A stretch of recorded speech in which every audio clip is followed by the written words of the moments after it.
Hi and good evening to everybody watching. It is really, really great to have you all join us. And we are very fortunate to have four very esteemed people on our panel tonight. One is celebrating the second birthday of his new medical center. So let's say hi to Wayne Borowski. Hi, Wayne. Good evening. And happy birthday. Thank we you. have from last week again, Sharla again, South African living and working in New York. I don't always know if Sharla still thinks of herself as South African or American. I'm sure it all depends on who wins the elections. Hi, Sharla. Hi, Dirk. Hi, Patrick. Hi, Elsa and Wayne. I'm happy to be back here this week. And I have to say good afternoon, because it's afternoon in New York City. Exactly. Then we have somebody that has touched many, many dancers on many levels around the world. Patrick Rump from Germany. Very nice to have you with us, Patrick. Hello together. Yeah. Greetings to everybody. I'm happy to be on with you as well. That's really great. And then we have a very, very, very special, very, very dear friend, Elsa Leimani, that came to South Africa in 2008 as a newbie, won the silver medal at the first South African International Ballet Competition, subsequently has danced many roles in South Africa and has done many things in South Africa. In 2018, she came back to kind of go full circle and be on the jury of the competition. And this has been great. She's been part of an international ballet intensive that we've hosted in South Africa. So hello, Elsa. Hello, Dirk. My pleasure to be and to see you again. Thank you. So what I want to do is to start with a short video that Patrick has sent us that gives us a bit of a background, because tonight it really is about injury and injury prevention. And I've asked the panelists to be a little bit more scientific in their description, in the way that you talk about what it is that you are doing. But I also want, and this is why I have the dancer, the dance teacher, and the two scientific people with us, because so often we don't have access to a Patrick or a Wayne at any given moment. And we need to do some of the work in the studio to know what to do, how to do, when to do. So let's start with the video of Patrick's, and then we will do a little bit more of a thorough introduction.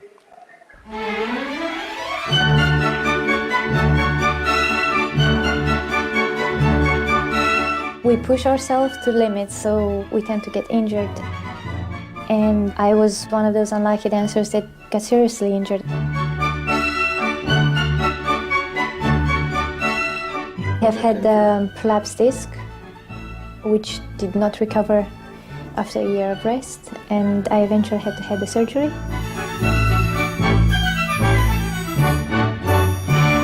I have seen many people before me fail to come back after surgeries.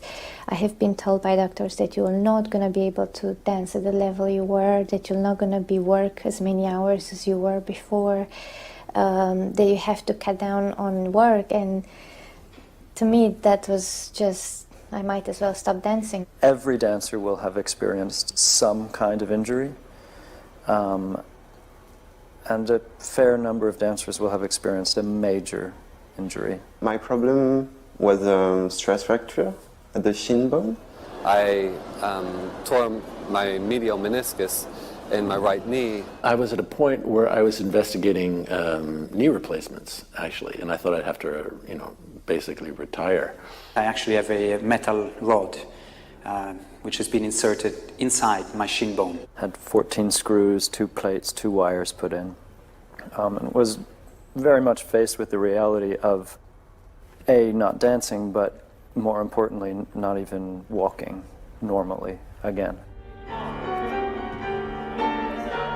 80% of dancers suffered a severe injury during their career. Half of them, 47 to even 60%, suffer a chronic injury, meaning this injury is lasting for a long period of time, eventually for their lifetime. A lot of dancers that I know in the past have had major operations after they've finished dancing and really found it a struggle. As a sports scientist, you look at at different measures with different tools and figure out what is the history of an injury, how does it occur, and how can we prevent that? How can we take that away from the performance and allow dancers to perform in a safer way?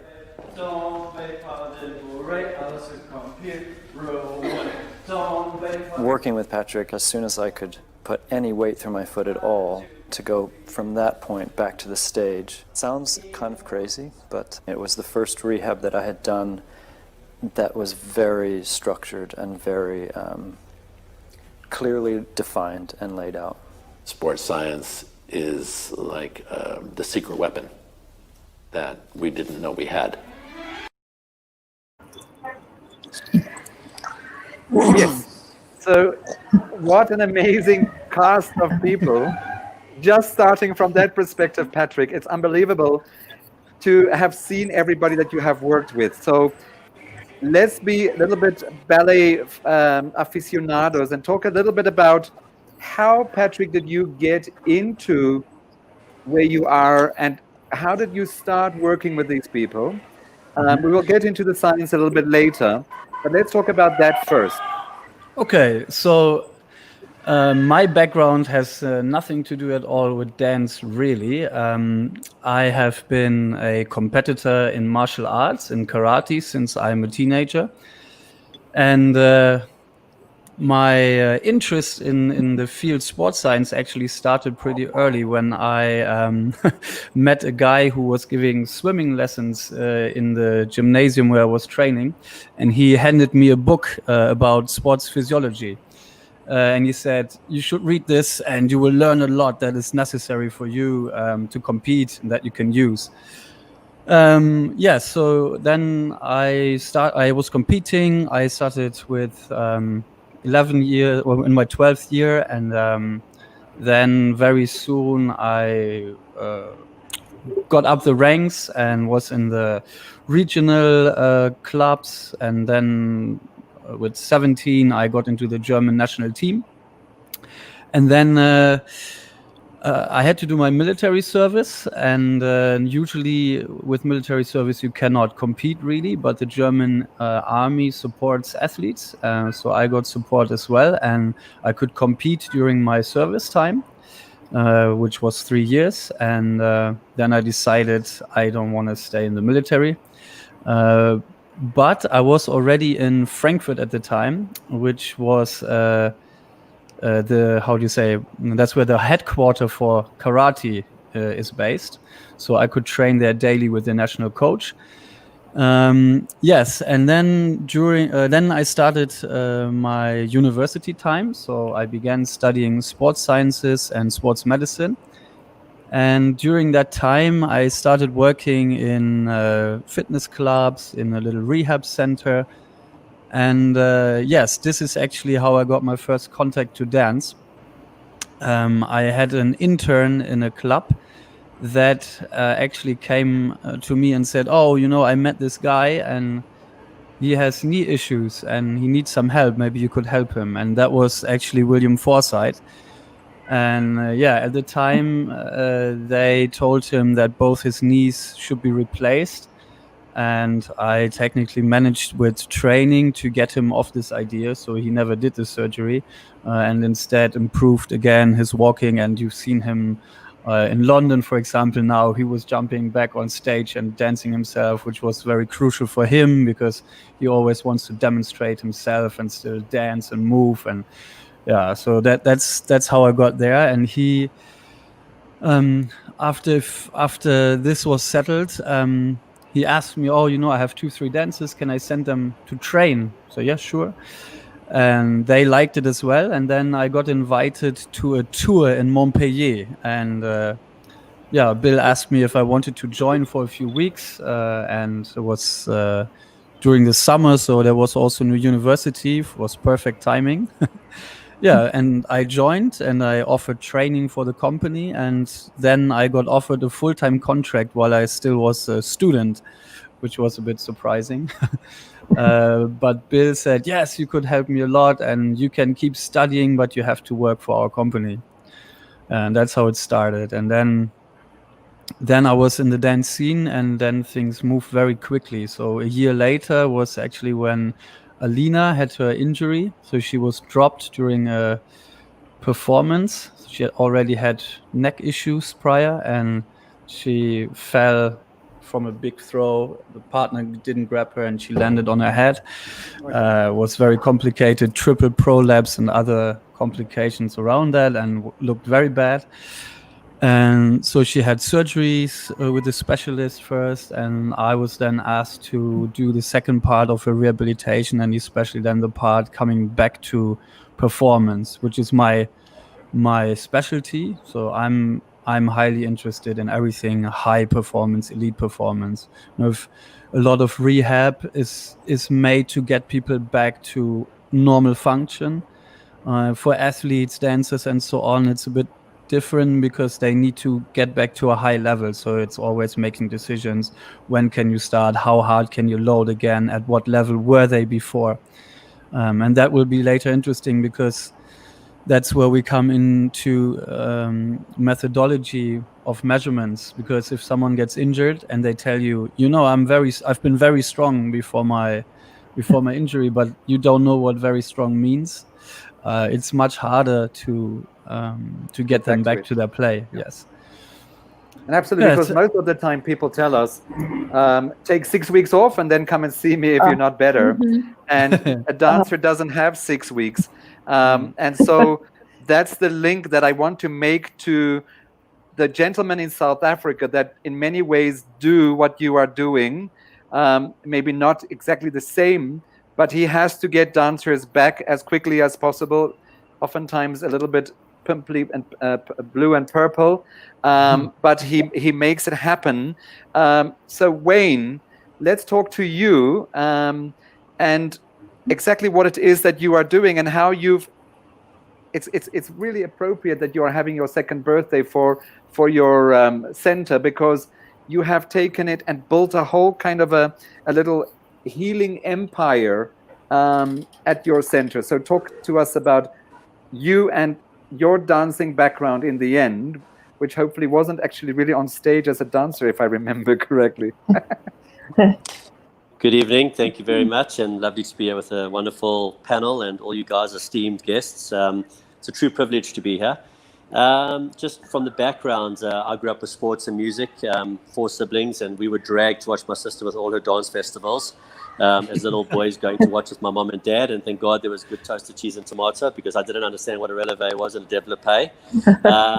Coming from a very sporty background and a cricket background.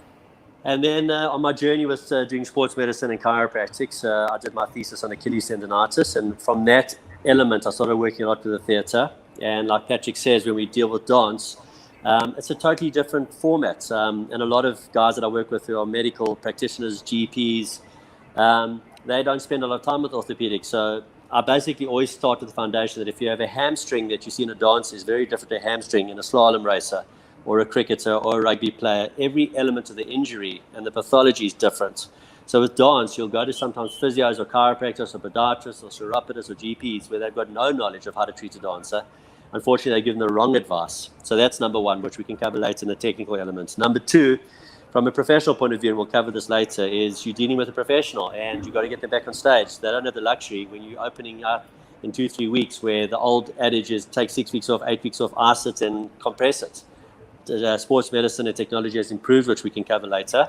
And you have to get the guy back quickly. And some injuries, unfortunately, you can't, the more serious types. But sometimes with correct psychogenesis and right mindset, and with correct treatment and advice, you can get the guys back a lot quicker. And the best example I give is in the Rugby World Cup many years ago. A gentleman tore his hamstring for England. And normal folks around the world is 6 to 8 weeks out, and they got him back in 8 days.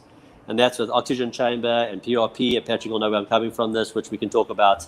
But medicine is so advanced now with the right people and the right technique that we can take the valued dancer and get them back a lot quicker than where we were taught when we were growing up that this is a 4-week injury out, this is a 6-week injury out. Things have changed a lot.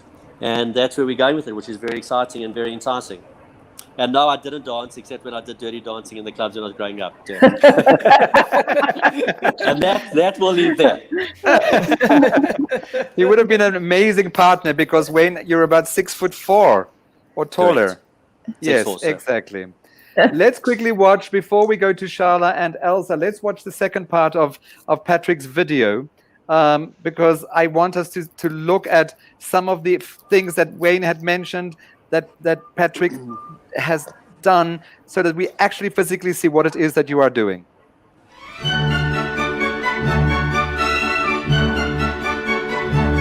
After a year of being off, it only took me 5 days of rehearsals before I went on stage.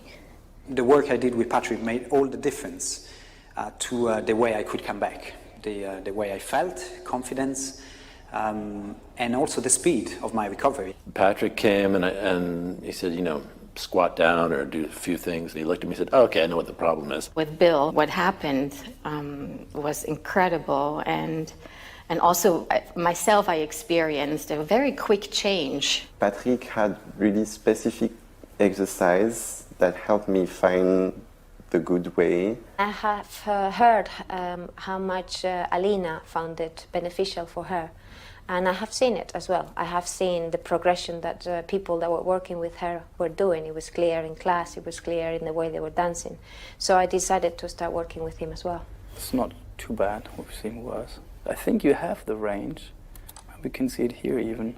The role of the sports scientist has just come into our world in the last, say, 4 years. We had never really had anybody like that within the Royal Ballet. It's actually sports sciences. So it's a collection of different sciences looking at sports or at movement in general. So it's like, for example, biomechanics, which is kind of like physics for the body. It's anatomy, physiology. It's about training science, movement and exercise science, psychology, nutrition, and all these different sciences really focusing on the execution of movement, of sports, of performance. It's expert. That's the biggest issue, is that it's expert. It's not sort of, you know, or it's not, well, I believe. It's not I believe, it's I know. You know, this is just science. It has been well established in the areas of sporting prowess for quite some time. However, I think it's quite new in terms of the world of dance. For a long time it was seen dance and the arts were one thing, sport was another. And I think it's only in the last few years that we've realized there's a lot that we can learn from sport. In the assessment, we basically look at having baseline measures. So tell me, are you ready? Yes. And then at a point where, for example, there's an injury, we know exactly to which base we want to get back after the injury. So if the jump was 50 centimeters before, we want to get back to 50 after the injury process. We can use equipment with slow motion cameras and lasers on either side that detected dancers jump and the action time on the floor and how high they jump. On the screen as well, you can see how the feet are moving, how the knees are moving. So landing-wise, we're pretty flat now. No, still up. Probably your foot is like collapsing in there. You have more flexion in that knee that you can see. At the same time, yeah, here's the rolling is happening. So there we see it, how it actually happens. So we're going to come back now to Patrick, but now Sharla, rehabilitation is one of the things that you specialize in as well as a dance teacher. So how do you foresee the marriage between the science and the work that you are doing? Let's talk a little bit about that and how you got into what it is that you are doing. About 20 years ago, I was working with some dancers, and one of them said, I have terrible hip pain, and would you work with me? And by accident, I started trying to figure out what was going on with this dancer's hip. At the time, they didn't really know about labral tears, and they were just starting to figure that out. And I worked with this girl, and I got her working correctly, the way you should be working to her body, but she was still in pain. So I sent her to the doctor, and they had just invented the new MRI to see inside the hip. And they discovered that she had a labral tear. And so they did this awful surgery at the time where they really yanked the leg out, and it wasn't very good in the beginning. But however, when she came back after surgery, I started working with her at least 4 times a week. And I was figuring out exercises to bring her back. And one of the things I know from years of experience is that a lot of injuries come because we ballet dancers are always turned out. And if you're always turned out, it's going to make a very big tension on your hips, on anything. So, and I also looked and thought about, why do modern dancers don't have the same awful injuries as ballet dancers? And I thought about it a lot and realized that they spent a lot more time in parallel. So I started incorporating a lot more parallel work into the rehabilitation that I was doing. And then I was starting to notice that they had certain weaknesses that I wasn't qualified to give exercises to, isometric exercises. So I made it my business to start talking to their physical therapists, their PTs. And this began my relationships with many PTs here in New York City. So when I work with a dancer that's been injured or who's had surgery, I always work with a PT. I say, this is what I see. And then they say, well, maybe you're not right. Maybe you need to work with this. And this way, we can get the dancer back to their full strength much quicker. Excellent. So how do you see, Patrick and Wayne, what Sharla was talking about in your treatment rooms? You know, she's talking about the turnout. You know, once many years ago, I went and I hurt myself, and I went to the physiotherapist, and they said, does it hurt if you do this? And I said, no. And does it hurt if you do no? So when does it hurt? And I put my leg in the place where they hurt, and they said, oh, that's not really normal. I said, well, yeah, it really isn't normal completely to be a ballet dancer. So, but that's where I need to have my leg, and that's sore. So how can we fix it? But if they don't even see it as normal, how are we going to fix it? So how do you see what Sharla was talking about in your space? And I'm going to get to you in a moment, Elsa, but either Wayne or Patrick, do you want to comment on what Sharla was talking about? Pat, you want to go first? Yeah, sure, no problem. I think I've encountered actually exactly the same thing, and also this sometimes made it more complicated in the beginning, because there were certain ideas how things have to be from the dancer's perspective or dance perspective, and then in terms of having an injury, there's specific tests that are how should I say, generalized. So if I do a test and Wayne does the same test, we have the same criteria, so we can talk to each other and compare our results, which is technically one of the first laws in science or in medicine, that there are standards set that are comparable. So where if any person that learns to do this test, they should come to the same result if they do the test. So that's the first thing. And then for me and my team, we have various testing. So there's orthopedic testing from the physiotherapist side. We have mechanical testing that are more load related. We do prior to injury. So if I worked long time in the opera house, so I wanted to track the dancers regularly, so we see what level they are at with their strengths, their mobility, coordination, balance, and their endurance. And then over the time, I've measured several thousand dancers now to get an overview of how the best dancers and medium and not so good dancers, how fit they are. So we get comparative values, and we can say, you know, like, for example, there's a big discussion, like Sharla said, she started training people in parallel, and there's a lot of resistance in the classical world. And a lot of dancers told me that they have to train in turnout because that's how they work, which to a sense is true.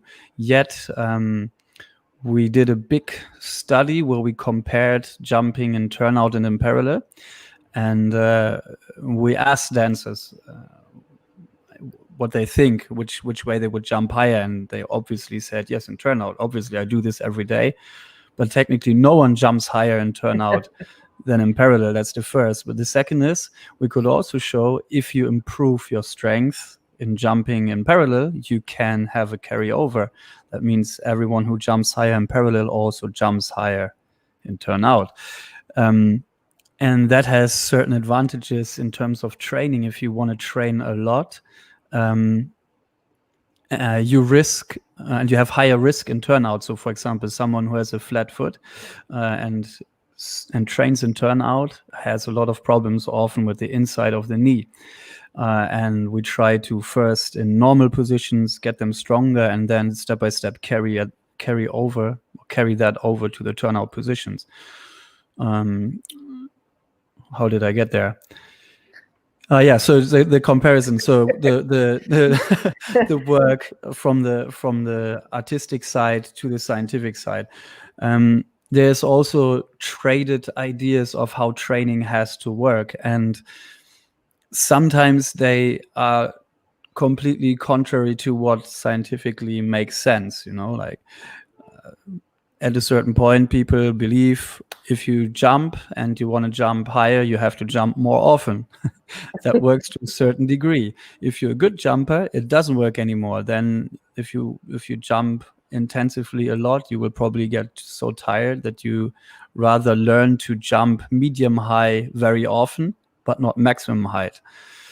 So to bring this knowledge that is controllable and measurable into the world of experience and then match the two, I think that's the best bet, or that's the best match to get.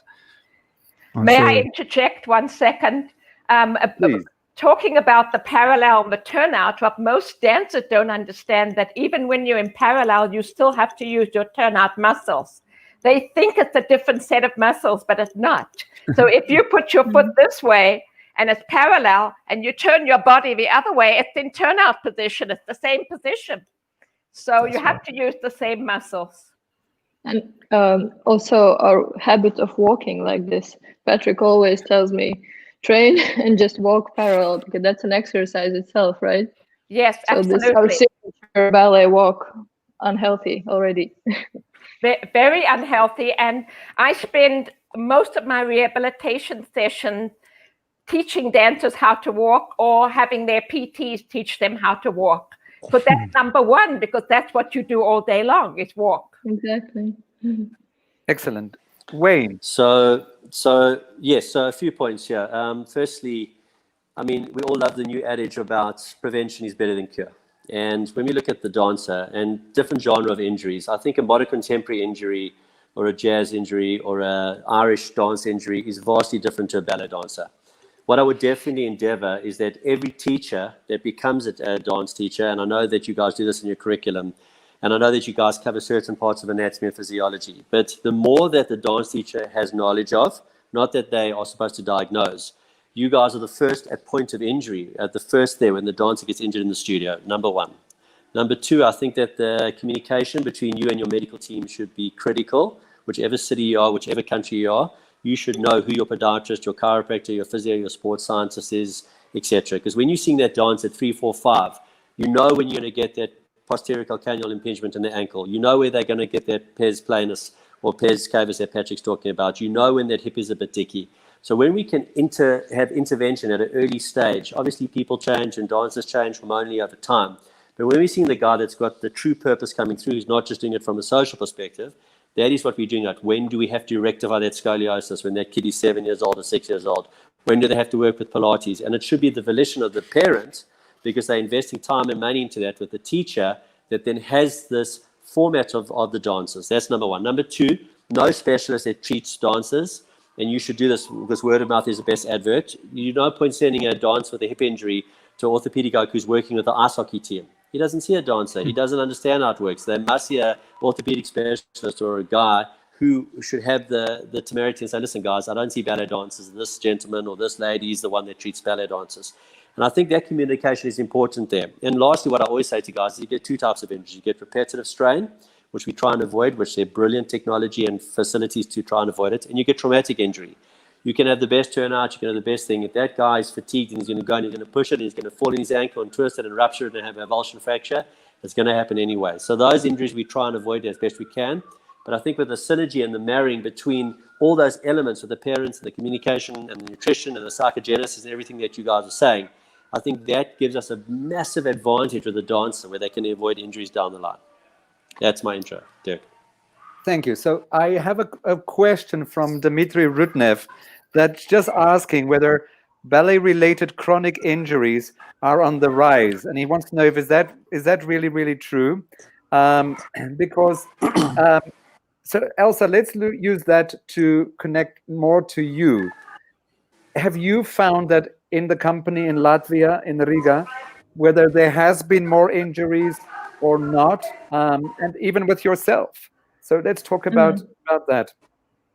Well, in the company, I would say no, but regarding myself, I can say that the biggest injury I had, it actually, I'm in the end very grateful to it, because I met Patrick and it turned out to be absolutely career and life-changing. Yeah, so it was 6 years ago when I had a very serious back problem, a disc prolapse, so huge that many specialists here even refused to work with me. They were too afraid to touch. And then I finally found a clinic where I spent 7 months working in ortho clinic. Then destiny brought me to Patrick, and then yeah, in 2 weeks' time after communication, I ended up in London, Royal Opera House, and we trained for, I don't know what it was, 6 hours sometimes in a row in a day, and then in 2 sessions. And the workload and the strength training and everything I did, I can't fear any ballet movements anymore, you know. And it doesn't seem scary, it doesn't seem difficult. And the way we started the work, it was 3 days of full body assessments, what you saw in the video. And everything that those amazing dancers say, I signed to every word. It's not exaggerated. He saw things in the way I've moved, in the movement chain that actually no ballet teacher ever saw, like why there was this injury, like what led to it, you know. And then actually this work, it changes not only your performance, it changes your recovery and the repertoire you can intake. So, and of course, most important of all, the artistic freedom, because first of all, you are dancing on stage then. It's not, you know, and you can do so much more, and every day, and you can do double shows, because after this year off, where I was told I need a surgery, I will not be able to walk, etc. I didn't undergo a surgery. I was walking, and I could perform, you know, double shows and then so many things, and feel much better than in my 20s now, actually. So, if you don't mind me asking, what is it? Was it in your training, or was it in your preparation, or what caused the injury that he was able, Patrick was able to help you overcome? I think it was, yeah. Yeah? It was a chain of things. So I've had 2 surgeries on my left foot. It was a spur taken out, then it appeared again, taken out again. And then there was a weird, very short range of motion in my ankle. Then it went to the knee, to the hip, that you're all like crooked and you're desperate to dance. You want to come back, and you just do it somehow in your own way. And so this incorrect plie, actually, after landing and jamming the joints, it went to the back. Yeah. So that's what I know from you, Patrick. If I hope I explained it correctly. Yeah. So yeah. And then, you know, when You're afraid to even do a tendu back. You think you're never going to be able to lift an arabesque. You go to London to Patrick, and Patrick takes your leg here. You do squats with twice your body weight, and how? But apart from all the knowledge he has, I think it's a true gift. You know, seeing something in the person, in the way he moves, that where you can predict what's coming, the problem. And there are ballet teachers who can see that, and I know Charlotte can see that. But it's not something we know. I think there is so much more to learn for ballet world in terms of this. I think that Kevin O'Hare mentioned is that for so many years, I mean, they are the Patricks, they are the Charlottes, but as a whole, the ballet industry has not been taking care of the dancers and the training and the science of it all as we should have.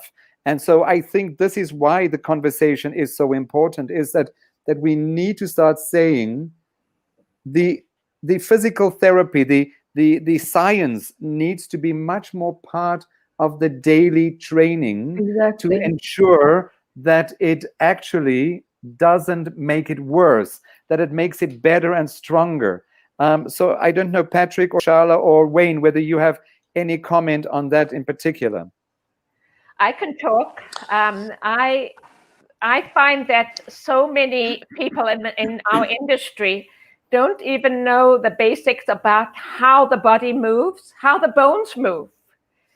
If the bones move correctly, then the right muscles will move. If you move them both together, you're even in a better shape. But so a lot of dancers, they just go dancing and they tighten their ankle bones, for example, when they plie. Well, that's going to mess you up the whole body. Some of them straighten their knee, they tighten the knee joint. Well, if you tighten your knee joint, you don't have access to your muscles to turn them. If you tighten your hip joint, there's another problem. So the whole thing ricochets right up the body. And a lot of teachers don't teach this and even notice that the dancers are doing this. And so the dancers are just constantly building and building up into this injury. And like Elsa said, she had foot surgery. I want to bet anything that she wasn't putting her weight on it correctly after the surgery. She was probably avoiding it. And you avoid it, there's the first problem right there. I also want to add that, sorry. Go ahead. Speak, Elsa, and then who was going, and then Wayne will speak. Yes. I wanted to say that also a problem with the ballet world is that we think of these things, the timing is incorrect. We think of it when we have to recover, when we are injured and we have to heal. But it has to be a bit 3 steps back. You have to work to prevent it to happen. You have to use your off season for strength building, and then you will be safe. Well, Wayne was talking about the fact that it's a new concept. Actually, the Chinese have always said you're a bad doctor if your patient comes to you sick, because really they have to keep you healthy. They mustn't make you healthy; they must keep you healthy. Wayne, what is it that you wanted to say?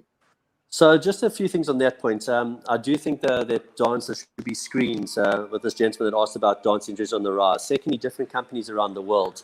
Some of the guys have amazing support, depending obviously on the dreaded word budget. You know, some guys can't afford to have an in-house orthopedic specialist or chiropodist or physio or sports scientist like Patrick. A lot of guys are in private practice. But it certainly doesn't mean that the dancers, under their own tutelage and their own discipline, should be screened. The guys should know how often do they need massage, who needs Pilates, who needs aquatherapy, who needs hyper-oxygen chamber, who's got glandular fever that's got fatigue or a myalgia that's affecting the muscles.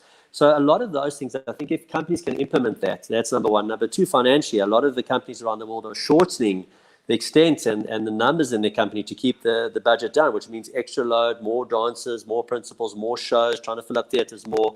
And that's where the extra burden comes on the dancer. And I agree with what Charlotte was saying, which I said earlier, that the dance teachers, and we should have these conferences, you know, with sports medicine, all these conferences. Why are we not around the world doing these conferences where the teachers should get CPD points, what we call here community development points around the world, where you're having Patrick coming and talking, you're having the physios coming and talking and teaching the guys the injuries, where you don't just speculate and say this is the injury. But I do think if we can encourage that, and this is a wonderful platform to start it, where the teachers can say, right, let's get Patrick in to talk to the guys, let's get the nutritionists, let's get the psychologists talking about it, and let's give the dancers, especially when they're starting young, to negate those injuries that come on when they're later. And the other thing I was going to say is we all have this perfect form of a dancer, but sometimes, as you guys know, we'll have a dancer who just miraculously has the most shocking form, and yet they are the most wonderful dancer, and they're not the classical dancer, and they don't have the perfect feet in dancing, but boy, they can dance when they're in the right place, and sometimes we've got to work around that. So sometimes, you know, with the right support team, with all the guys coming together and clicking, it can be a wonderful cognition. Absolutely. I have a question that somebody asked first, and it's a question that we always wonder about, and that is turnout a major contributor to injuries? Any of you, do you think that is indeed the case? What was the question? Does turnout contribute to the increase in injuries? Patrick, you answer this. Yeah, definitely. I mean, it's a challenging part. Obviously, we cannot say we have to stop it. But this goes also back to the point before where I actually wanted to say something. Because obviously, every sport, every form of dance comes with specific sets of things that you have to do, and well, in ballet, turnout is required. So there must be ways, or we have to find ways to make this possible. And the risk is always there. The better or the higher the level is, the higher the risk will be. And I think historically, there has been, let's say, this development 30, 40, 50 years ago. Okay, everyone works hard, but the amount of performances was not so high. Then the amount got higher. The people, the dancers worked harder and harder. And then came the wave, everyone's working too hard. We have to do something against this. And then came the wellness wave, and everyone's like, we have to relax more. We have to stretch more. We have to do more mental training and so on and so on. It's all great. But at a certain point, especially without having specific measures of knowing where someone is, I have the impression that there's two things. One is there is a lot of work and it is hard and intense. But if you compare it to certain athletes, you will find that in dance, the level is not so high as it appears, because it's a mix. In dance, you have the artistry on top, you have this high coordination. In sports, maybe that's missing. But we've had a lot of problems where people come and say, yeah, this person is really strong, and we measure them and we say, not so much.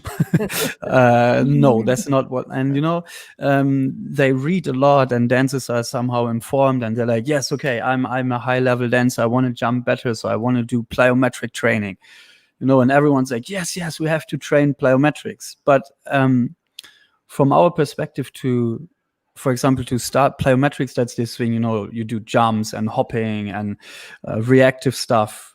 I don't know if you know the term. No. I don't. Okay, so it's also called reactive training. And in ballet, the closest thing to that is ballonné.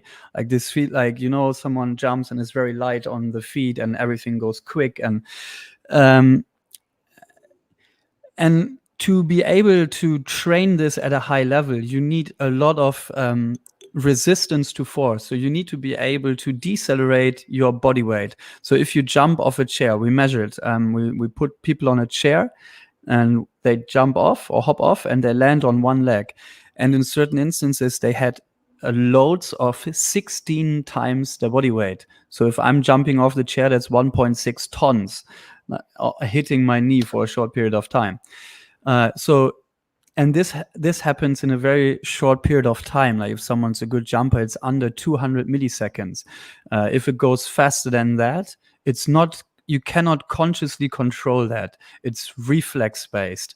So reflexes mean your nervous system, let's say your central part is not part of the game. Whatever the muscle is that is, or the system is that is required, sends a signal to your spine, and then in the spine is like a switch and says, okay, react. That makes it fast. like my favorite story to explain this quickly is if you're on a party and, in the kitchen, you have a kitchen party and you lean back and put your hand on something and stand, and then it starts smelling like chicken. And you look at your hand and you figure out you put it on the hot oven plate. And you're like, oh, it's my hand. Well, it's far too late. So nature gave us something like a reflex that we can get off the thing quickly. So, but that's important to know. So now, in terms of injury prevention, if we look at a dancer and it's like, oh, their balloon sucks, it's bad, and oh, it's so heavy on the floor and they don't get off the floor, and then someone's like, yes, you have to do plyometrics. That's the way to do it. But if they're not strong enough to just do a squat with their own body weight, let's say, if they then do jumps off a chair, they cannot decelerate enough and they will actually get worse because the nervous system gets so hyperactive that it says, ooh, I'm going to fall, and to not hurt myself, I tighten up. So they tighten up so much that they don't have a smooth movement. But we can measure that. So we can exactly say, okay, how strong is the person? How fast do they get off the floor? How long do they take to transfer? How deep do they bend? Do they bend their knee, their hip, or their ankle, or all together? So based on that, you would say in dance you have slow jumpers and fast jumpers, and you can see that the way they're bending, more from the knee, more from the hip, or both, or not at all. Some stay super stiff, barely bend at all, but they jump like crazy. And it's important to know which type of person you have, what level of strength they are, to get the best benefit. And that makes sense later on also for the rehabilitation, or ideally not to get there, because at the moment, like a dance career is like 10, 15 years and that's it. So if you spend 1 year to figure out, like after an injury, where they are, and then play a little bit, and then you send them on stage and they're in pain again, you waste a lot of time. And that's not good. Eventually it costs a job because the company has someone else or says, oh, we cannot afford to hold 2 people for 1 year, so goodbye. And that's why, precise data is very useful. It saves a lot of time. Absolutely. And money for the companies. Can I... Sorry, yes, Sarah. Sorry, Dirk, can I just say, because the original question had to do with turnout causing injuries, and I just wanted to say that dancers don't understand that one size doesn't fit all. So my turnout may be much less than somebody else's naturally. So if I'm out there forcing it where it doesn't go, I'm going to get injured. So if I put it where it's right for me, so I can stand upright, I can plie, I can tondo, I can transfer my weight, I have less chance of hurting myself. But there are a lot of teachers that just force you into positions that are not possible. And then, downhill from there. Absolutely. Yep. So I have a question, because Patrick, you mentioned retirement and a dancer's career. So one of the dancers wants to know, do you kind of have an idea as to what age male ballet dancers should retire? Is there surely there isn't an answer to that? And Michael, you shouldn't be retiring yet, by the way. 65. 65. Exactly. So I'm hoping you're hearing that. Good. I like the answer. Yeah, because so actually one part of my studies, there was a professor and he actually said you can train to stay, what is it? I hope I get the numbers right. 40 for 20 years or something like that. So, like if you grow to become 40 and you stay fit, you stay 40 for another 20 years. And what I've seen injury-wise, like Wayne said, a lot has to do with overwork, fatigue, but this is relative because the amount of physical work dancers do compared to other athletes is not that it's not that high. It's intense. I'm not trying to say that it's not hard work and so on, but much more is possible. The problem is if you exceed your limit regularly and you don't give your body time to adapt, then you do adapt, but you adapt negatively, which causes injuries. And that's why we say, yeah, of course. I had a lot of arguments, dancers saying, yeah, well, I can jump and I'm strong enough for what I'm doing. Yes, just about. But then you get a choreographer and that says, yeah, great, do it again. Yeah, no, I didn't like that. Do it again. No, do it again. And then the ego sets in and you're like, yeah, of course, I can do it again. And then you want to do it again and over and over and over, and technique gets worse. And then you don't get to sleep and get nervous and more and more and more. So fatigue accumulates.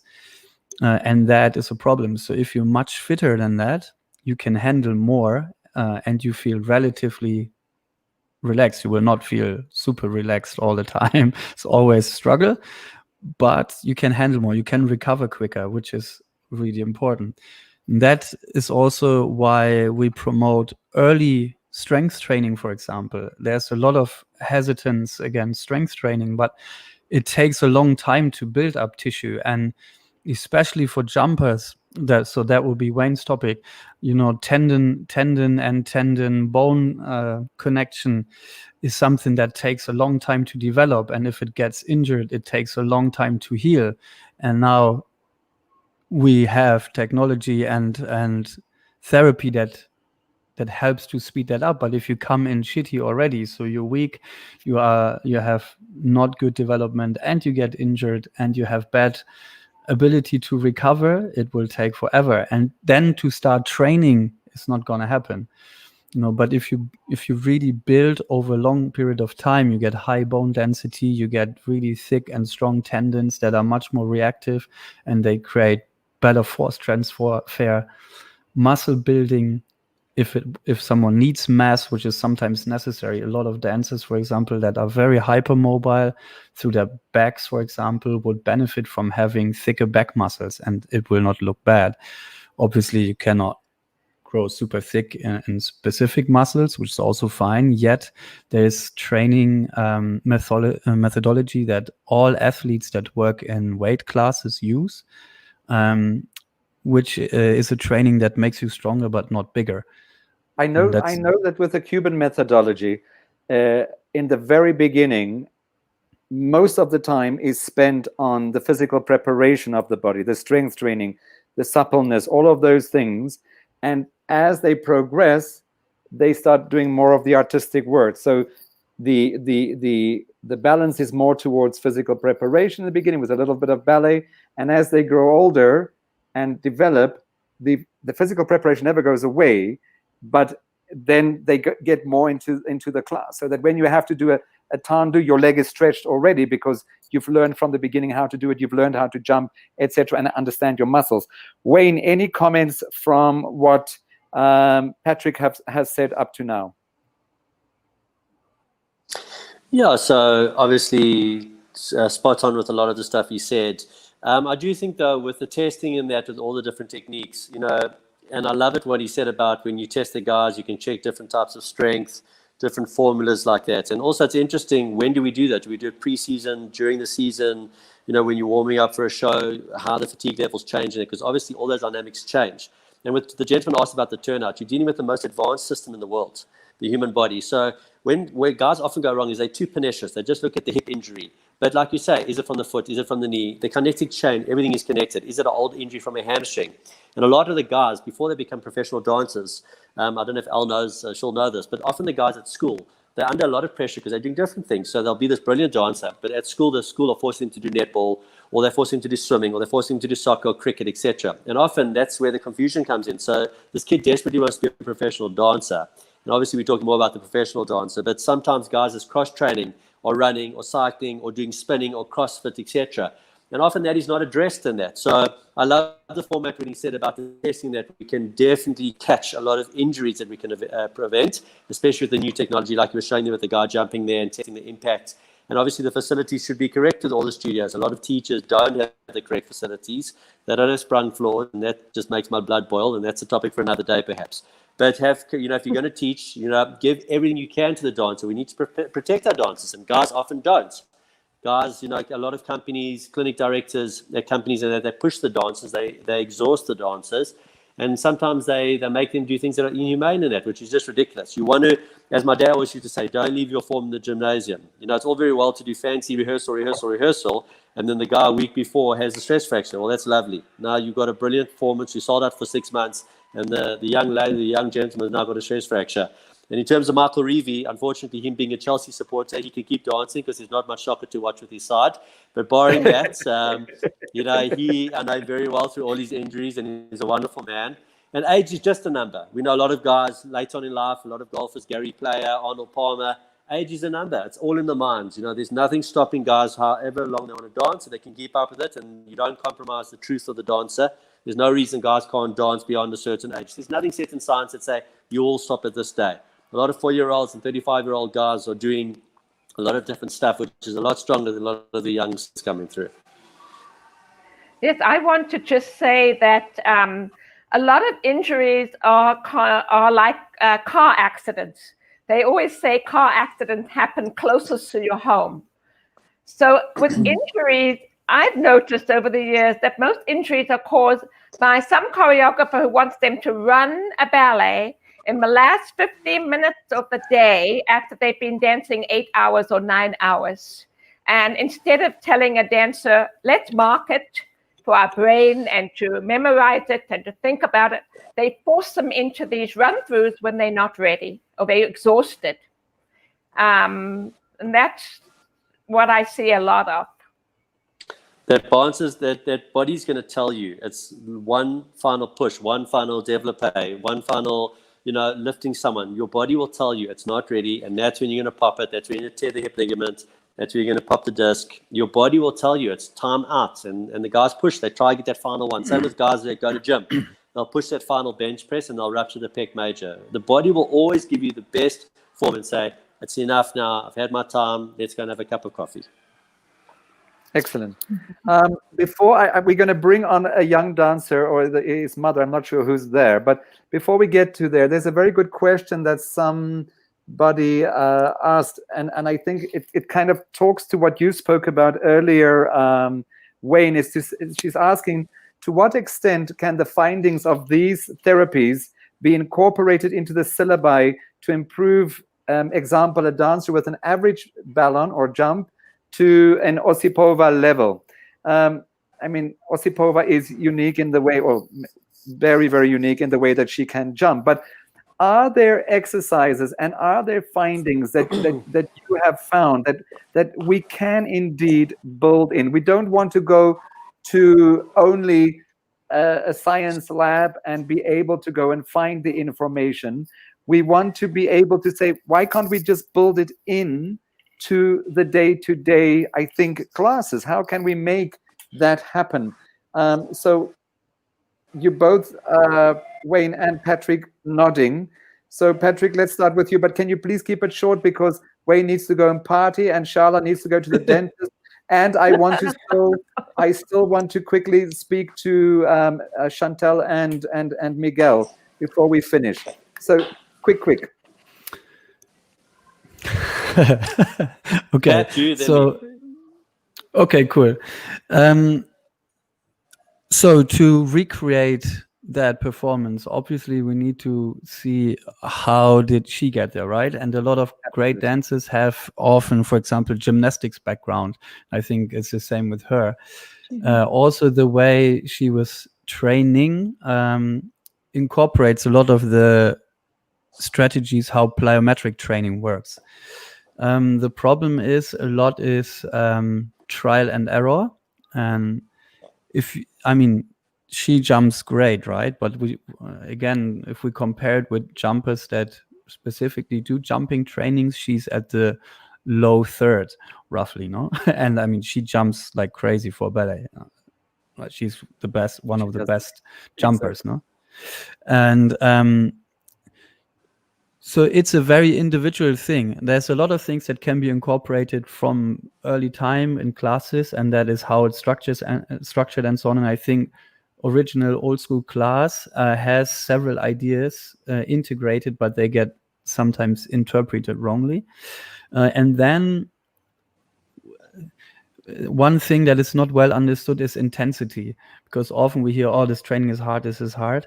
But intensity also can be very hard on the point. And for jumping, we need to have very high intensity for short periods of time.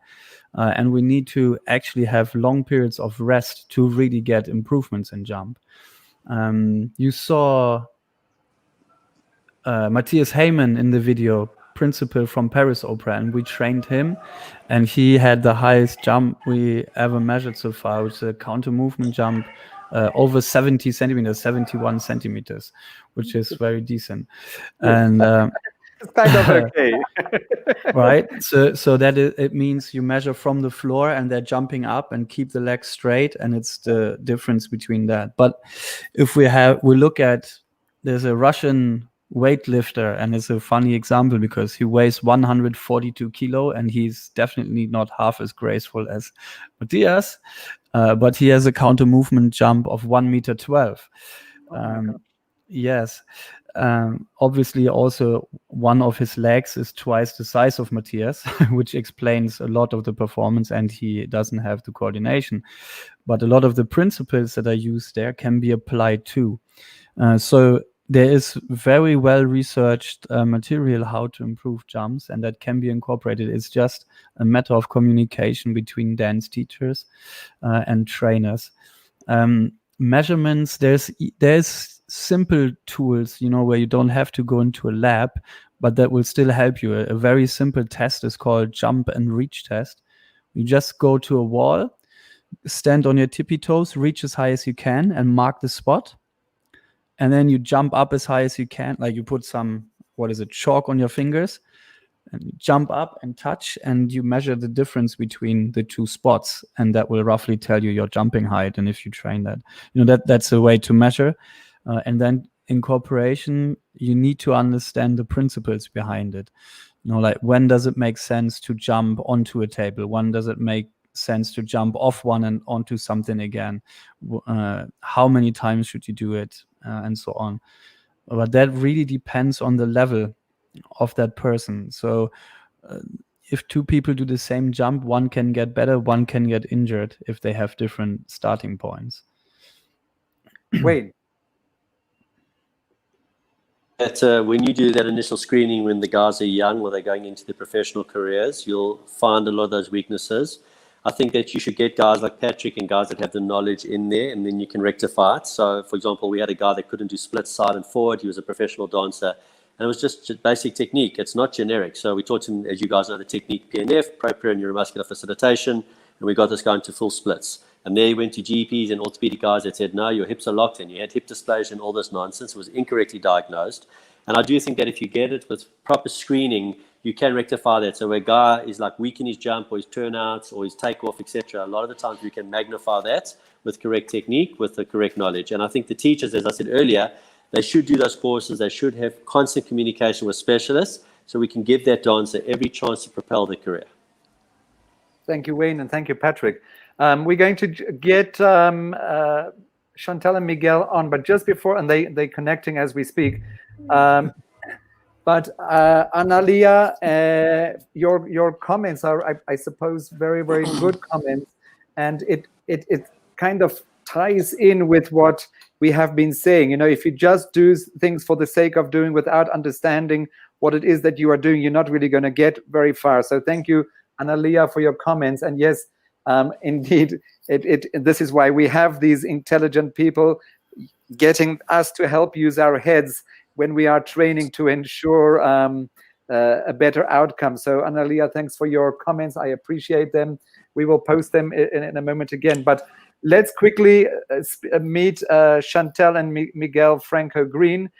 Chantal, tell us quickly, literally in 1.5 minutes, what the situation is.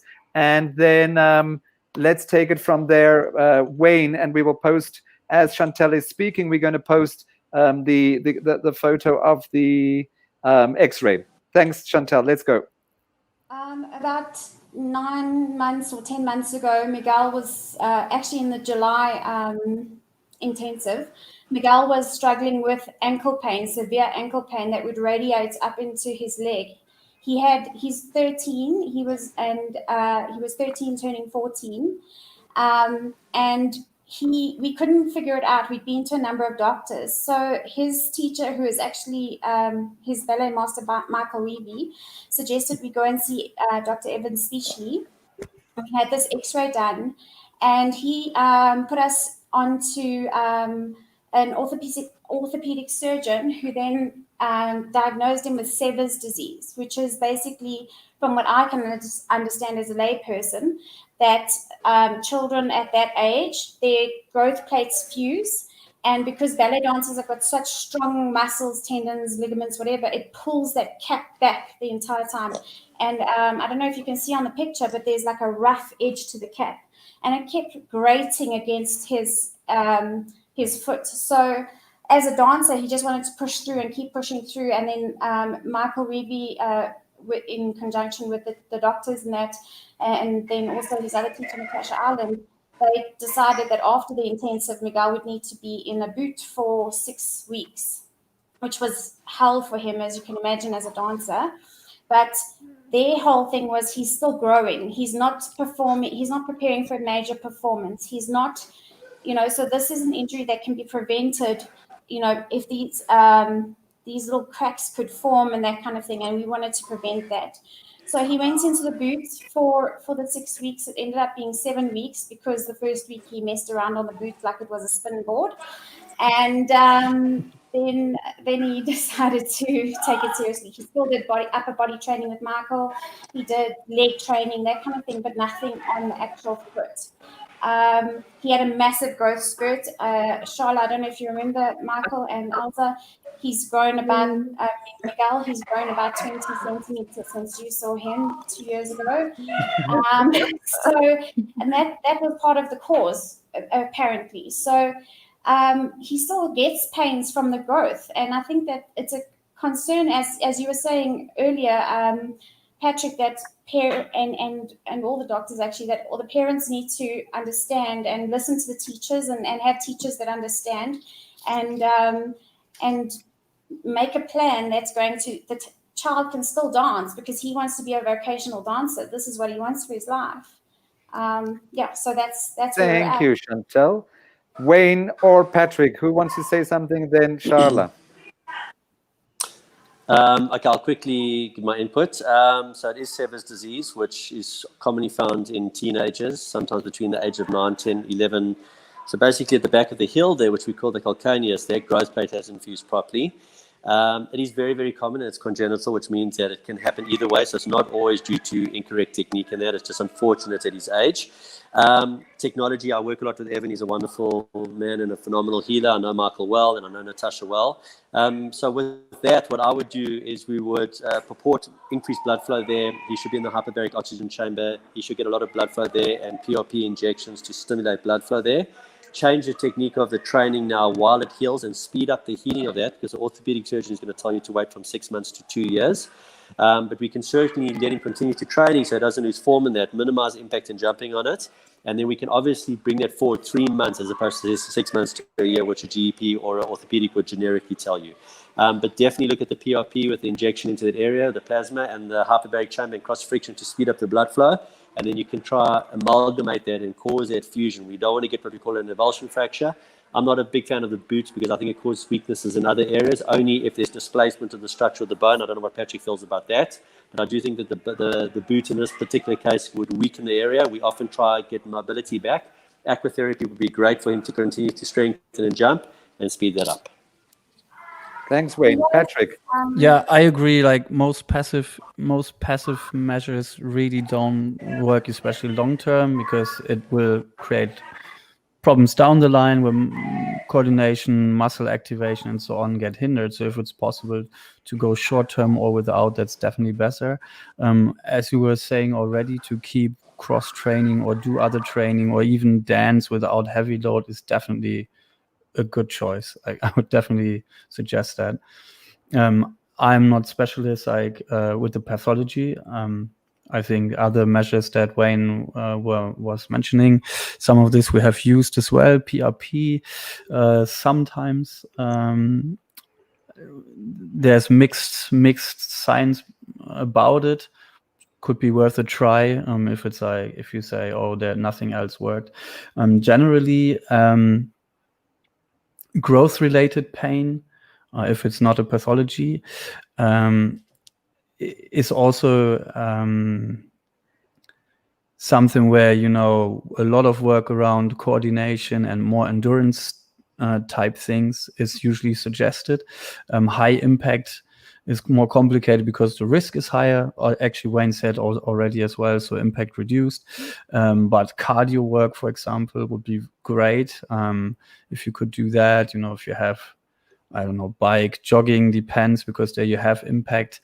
If you do other exercise like kettlebell swings, you know, where you just can stay stationary on the floor but do movements, so you get your heart rate up to higher intensities. That would be also great, because often it's like this idea, okay, you get a boot, you get something like a fixation, and then you don't move. You know, like Elsa knows well, you know, like something hurts, there's 200 other things we can do. I would definitely go this route and train everything else around that. And that is possible. Thank you, sir. Sharla, your thoughts? Well, I've encountered a lot of young male dancers who have these growth spurts, even sometimes when they're 21 or 22. And it's kind of crazy because it's like they suddenly become puppy dogs all over again, and they have to grow into their bodies again and find a whole new coordination. And it's very hard for them. And so I agree with Patrick. I think it has to be a lot of cross training, which is what I usually recommend, that they do cardio, cross training, a lot of work in parallel, not just the ballet, because they can't gain enough strength to grow into those bodies quickly. And yet there are other dancers who have growth spurts and never get weak. So it's really interesting. As far as Miguel's concerned, I mean, we have to watch that Miguel is using his bones correctly. For example, when he demi-plies, is his calcaneus going out? When he's straightening, is it in? Is there the movement, or is he tightening it? So that's something that has to be watched. Probably Wayne can do that and check that the bones are moving correctly. And that'll help him a lot. Thank you very much. And I think the message from this and the discussion always is that one moon boot doesn't fit everybody. You know, it's not one size fits all. We have to be able to look at each individual dancer and work with that dancer. We can hear what the other people are saying, but it needs to be a plan that works for that particular dancer. I want us to start finishing, so I want to give each one of you. So first, Miguel and Chantal, thank you very much for joining. I hope that they gave you good answers and something to work on. And thanks for sharing your problem with us, because it helps to get a proper feedback. And I also want to say thank you to all the other viewers that have given us questions and thoughts, because it's really important that this kind of thing happens. And really, Wayne knows that I've been trying very hard for a very long time. And Patrick, we were in discussions about you coming to South Africa for the competition, and then COVID-19 happened. But yes, I want us to have these kind of conversations much more often, because it reaches every single dancer in every single class. And it needs to be addressed in every single class. Otherwise, we will keep you rich, Wayne, and we will keep you rich, probably, Patrick, with dancers coming to visit you, because they are not taken care of in the studio as they should, either by themselves, because, as Elsa had mentioned, often a dancer feels, I can't miss the rehearsal, I must dance it even though I'm tired, I don't know what I must. No. Your body tells you what it needs at any given time. So listen to your body, apply the brainage. Analia, it was very, very correct in saying that use your head, because the only person that knows what's going on in your body really is yourself at first.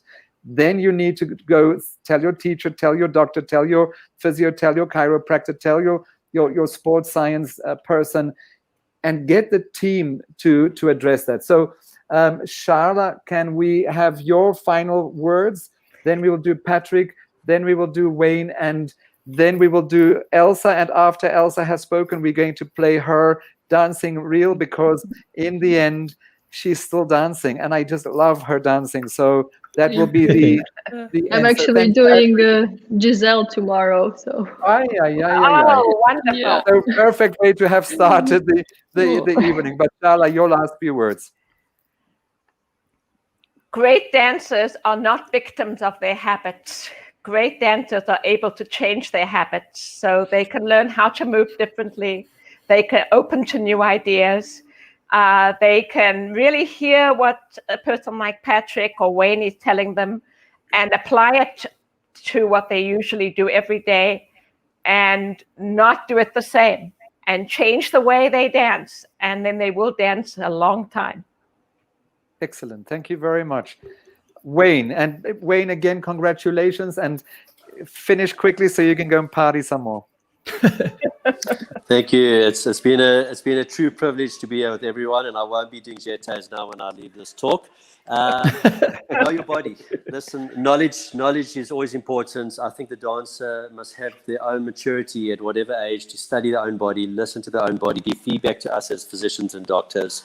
Make sure you have your team, know when to phone your Evan, know when to phone your Patrick, know when to phone your GP, and connect your teacher with everything. A lot of these injuries we can prevent. And the biggest thing is never dance in fear. Fear is the mitigating factor that crushes so much. Listen to your intuition. And Patrick will tell you, a lot of sports guys, gentlemen like Shane Warne, Stephen Gerrard, lots of professional sports people as well, how much of their injuries are blighted their careers because of fear, and how much of it is use your gift and fly with that. And have a good evening, guys. Thank you. Patrick. Big love. Okay, I want to speak especially also to younger dancers like Miguel as well, because one thing I've noticed a lot is that there's a lot of young talent, and everyone is very good already at young age, and everyone wants to get everywhere fast. But I really believe that building strong foundations technically as well as physically will give you much more fun throughout your career. So really looking at solid conditioning, that is, you need to be strong, you need really good endurance to recover well, work on your flexibility as well. The market is changing a lot. I get a lot of tough feedback from people because, like a lot of therapists are now saying, all the circus work and the young ones now, they do oversplits and it's horrible. And which, yes, it's not healthy to do oversplits. I totally agree. And it's not great to get them in 4 weeks. The thing though is, if we are honestly looking at who companies and choreographers are hiring, they are often looking at these things. So finding ways to get strong enough to be able to display things like that as well is a good strategy, and to start early to develop them, not getting crazy. It's the same like with foot stretchers that are used and so on. If you try in 2 months to get hyper pointed feet, they will break. If you build them over years and accompany that with strength, you can get through that. And it's important because as much as I like the idea of the traditional approaches, if your arabesque is 90 degrees and with 100 you struggle, in a lot of pieces you will not end. And I think the whole industry needs to develop. So there is knowledge how you can get through that without hurting. And a major compartment of that is really basic strength work, simple stuff, basic endurance, and bringing that really up, splitting that over the week. And then all the coordination work and so on you have. And then what others were saying as well, using your head, obviously, you will find a lot of people that say, oh, I know very well. And then they just are lazy. That's not useful.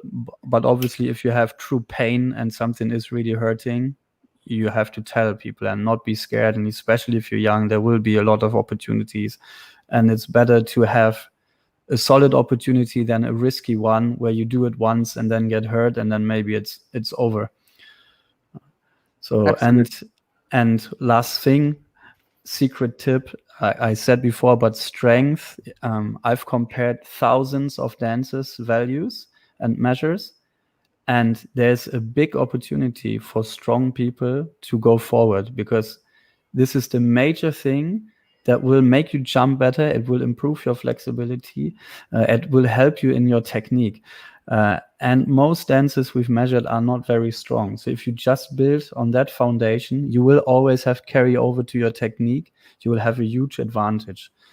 So finding a way to get into weight training it's a secret tip. it is worth gold, I promise. Thank you for sharing that with us, Herr Ramp. It was really, really great. Michael, you are right. Surround yourself with the right team, like Wayne had said. Know your doctor, know your physio, know everybody, so that you can get yourself also through the hard times.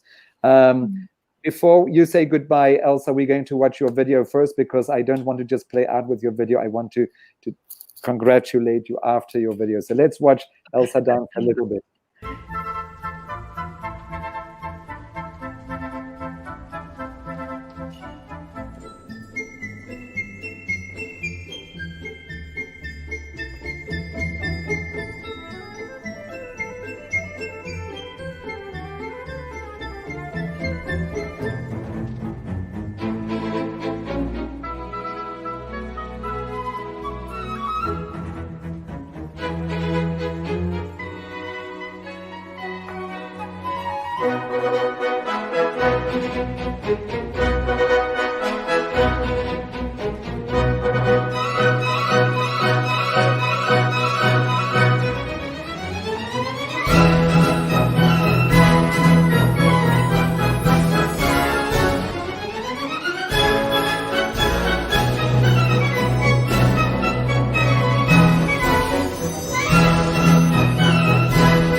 Unbelievable. And before you say anything, Tchaikovsky is a genius. That music is so moving, and then the dancing so beautiful.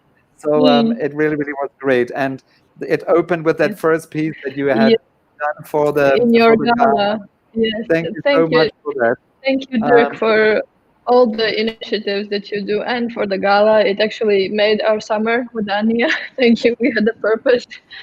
And also for these conversations. Hello to all South African dancers I know. Miguel, you're going to be fine. I remember you from the competition. I remember you from intensive. You are a super hard worker, very talented, gifted. And as far for the training and the topics we talked, be persistent in your work and have a religious approach almost to it, and be consistent on it. And what Patrick has taught me, if you're sore, if you have some pain after work, it only means one thing: you are weak and you have to work more. And that's it. So work, love and cherish the work, and then the fruits of it. Yeah. Thank you very, very much. Thanks to you all. Next week, everybody knows that I've always been mixing ballet and contemporary and pansula. We've also done some seasons where we've mixed ballet and ballroom and Latin American. So next week we are talking to some people, Harold van Buren in South Africa, about ballet and ballroom and Latin American. And the week after that, we are talking about the Spanish dance legend in South Africa, Jose Montoya, and his legacy with his family. So really some great topics into the future. Everybody that was on tonight, thank you so much. It really, really was great to get this. And I think we need to do this again. And at some stage, we will bring you back and have a further in-depth discussion. And I think what we need to do maybe in a future discussion, if you agree, Patrick and Sharla in particular, and Wayne, to choose some steps or some particular areas so that we can expand more on how to deal with particularly those things. Thank you very much, and we hope to see you all next week again. Much love to you all. Thank you. Bye. Thank you. Bye.